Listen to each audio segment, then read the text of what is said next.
कश्मीरी पंडितों की बात करते हैं। करंट के तार लगाने का काम आपकी सरकार ने किया। हमने तो 3000 घर बनाए, उनको आपने बेघर कर दिया। 2 जाबाज जवान कैप्टन की शहादत होती तो प्रधानमंत्री सोटी करते, मेजर, एक कर्नल, एक डीएसपी की शहादत होती है तब प्रधानमंत्री कोई जश्न मना रहे होते हैं। बात करिएगा आतंकवाद की, चलिए आतंकवाद पर बात करते हैं।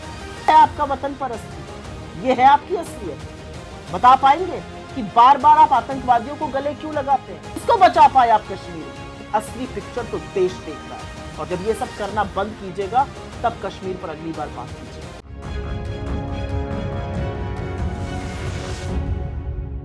देश नीति, केवल सच्ची और पक्की खबरें। अमित शाह जी, आप हमेशा की तरह बड़े झूठ के पुलिंदे सदन में बोलकर चले गए, लेकिन क्योंकि आपने इस बार फिर से कश्मीरी पंडितों के दर्द और उनकी वेदना पर अपनी घिनौनी राजनीतिक रोटियां सेकी, तो आपकी कलई खोलनी और आपके झूठ की कलई खोलनी जरूरी है। कश्मीरी पंडितों की बात कर रहे हैं आप, कश्मीरी पंडितों के पलायन की बात कर रहे हैं। जब 1990 में कश्मीरी पंडितों का पलायन हो रहा था, तब विश्वनाथ प्रताप सिंह की सरकार थी केंद्र में, जो आपके समर्थन से चल रही थी। आपने समर्थन वापस क्यों नहीं लिया? असलियत यह है कि उस सरकार में गृह मंत्री मुफ्ती मोहम्मद सईद थे, जिनको आपने मुख्यमंत्री बनाया। असलियत यह है कि वहां पर गवर्नर जगमोहन थे, जिनको आपने केंद्र सरकार में मंत्री बनाया।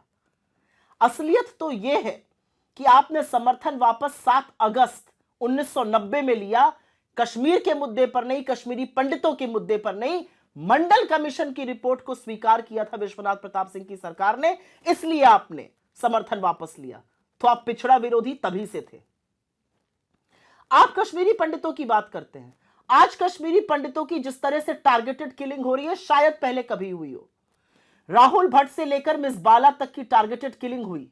कश्मीरी पंडित आपसे मिलने के लिए बेचैन रहे, आज भी धरना और अनशन पर बैठे हैं। उन पर लाठियां बरसाने का, उनको करंट के तार लगाने का काम आपकी सरकार ने किया। क्यों नहीं उनको सुरक्षित रख पाए? हमने तो 3000 घर बनाए, उनको आपने बेघर कर दिया। हमने तो लोगों को नौकरियां दी, और आज हालात ऐसे हैं कि कश्मीरी पंडित जम्मू में रहने को मजबूर हैं। वो कश्मीर अपनी नौकरियों पर नहीं लौट पा रहे हैं क्योंकि टारगेटेड किलिंग हो रही है। यह है आपकी सुरक्षा। कश्मीरी पंडितों से हटकर बात करते हैं शांति की। आपने कहा 370 के बाद शांति हो गई। अगर 370 के बाद शांति हुई तो 157 सुरक्षा कर्मियों की और आर्मी के जाबाजों की उस शहादत के बारे में आप क्या कहिएगा, जो बार बार एम्बुश में रजौरी, पुंछ, अनंतनाग, तमाम ऐसी जगहों पर उनकी शहादत हुई। लेकिन एक नया पैटर्न हमने देखा कि 2021 के बाद से प्रधानमंत्री और आपने श्रद्धांजलि और संवेदना का एक भी शब्द बोलना बंद कर दिया। असलियत तो यह है कि जब 2 जाबाज जवान कैप्टन की शहादत होती है और उनके शव घर आते हैं तो प्रधानमंत्री सोटी करते हैं। असलियत तो यह है कि जब एक मेजर, एक कर्नल, एक डीएसपी की शहादत होती है आतंकवादियों के हाथ, तब प्रधानमंत्री कोई जश्न मना रहे होते हैं भाजपा के हेडक्वार्टर में। आप बात करिएगा आतंकवाद की, चलिए आतंकवाद पर बात कर लेते हैं। समझाइएगा किसी को कि सैफुल्लाह फारूक जो 10 साल तक जेल में था, पाकिस्तान परीक्षण लेके आया, मसूद अजहर का बड़ा शिष्य, उसको आपने निकाय चुनाव का टिकट क्यों दिया? आपने तारिक अमीर को विधायकी का टिकट क्यों दिया? उनका ट्रैक रिकॉर्ड कोई जानता नहीं है क्या? आपने तालिब हुसैन के साथ मंच कैसे साझा किया? और आपने आसिया अंद्राबी को बेटी बचाओ बेटी पढ़ाओ का ब्रांड एम्बेसडर बना के उसके पोस्टर लगवाए। वो पाकिस्तान जिंदाबाद और उनके समर्थन के नारे लगवाती है और पाकिस्तान जाकर ट्रेनिंग पाके आती है। यह है आपका वतन परस्ती, यह है आपकी असलियत। बता पाएंगे कि बार बार आप आतंकवादियों को गले क्यों लगाते हैं? और एक बात और, ऐसा क्यों होता है कि जब जब भाजपा की केंद्र में सरकार होती है तभी रघुनाथ टेम्पल पर प्रहार होता है, तभी अमरनाथ यात्रा पर प्रहार होता है, हमला होता है? ऐसा क्यों है? किसको बचा पाए आप कश्मीर में?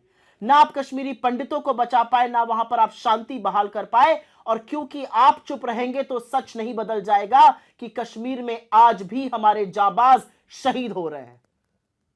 और जब तक आप इन बातों का जवाब नहीं दीजिएगा, कश्मीरी पंडितों पर और पिक्चरों की और पिक्चर हॉल की बात मत करिए, क्योंकि असली पिक्चर तो देश देख रहा है। और देश देख रहा है कि आज भी आपकी नाक के नीचे टारगेटेड किलिंग होती है, आज भी आपकी नाक के नीचे जाबाजों की शहादत होती है, आज भी आपकी नाक के नीचे आप दुर्दांत आतंकवादियों को गले लगाते हैं। जब ये सब करना बंद कीजिएगा तब कश्मीर पर अगली बार बात कीजिएगा।